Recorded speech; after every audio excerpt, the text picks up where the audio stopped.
Sir आपलं नाव कसं? माझं नाव महेश शंकर जाधव. तुम्ही कुठून आलाय? मी वसपेटवरून आलो आहे. दरिबरची ज्युनियर कॉलेजमध्ये प्राध्यापक म्हणून काम करतो आहे. सर तुम्हाला आता तुम्ही ह्या देवस्थानमध्ये आलेला आहात आणि त्या आत्ताच्या काळामध्ये तुम्ही नवीन तरुण पिढीला काय संदेश देणार? माझा आत्ताच्या जी तरुण पिढी आहे, आता जर आपण जर बघितलो टी व्ही मोबाईल याचा जास्तीत जास्त वापर होतो आहे आणि तरुण पिढी जी बिघडत चाललेली आहे. आता या बिघडत जाण्याचं कारण हे मोबाईल आणि टी व्हीचा जास्त वापर होऊन झालेला आहे.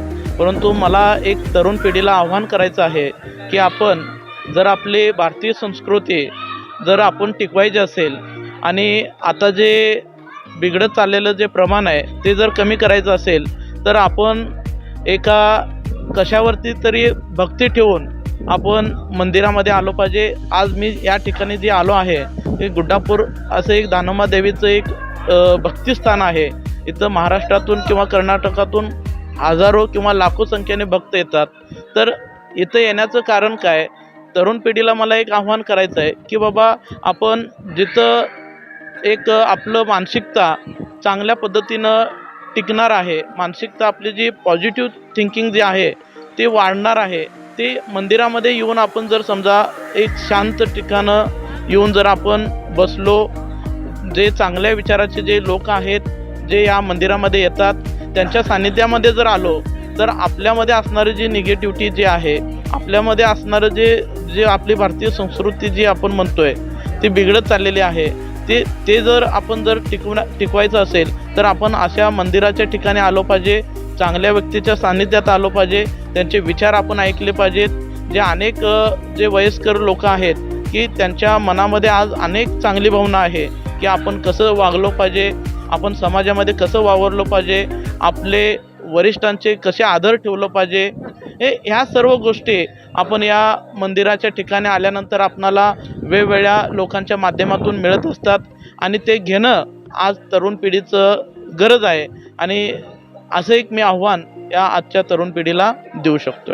सर माझा शेवटचा प्रश्न आहे, आता देवी देवतांच्या ठिकाणी जाताना जे काय लहान वयाची मुली असतील, म्हणजे साधारण आपण अल्पवयीन म्हणू शकत नाही, 20 वर्ष असतील, 22 वर्ष असतील, 25 वर्षाचे असतील, ते काय मंदिराच्या ठिकाणी अश्लील कपडेसुद्धा वापरून येतात ते मंदिरमध्ये, आणि त्याच्यासाठी तुम्ही त्यांच्या पालकांना काय संदेश देऊ इच्छिता? मला या ठिकाणी असं सांगायचं आहे की जे आता जी तरुण पिढी तुम्ही म्हणताय, आज बघताय जे वेगवेगळ्या पोशाख परिधान करत असतात.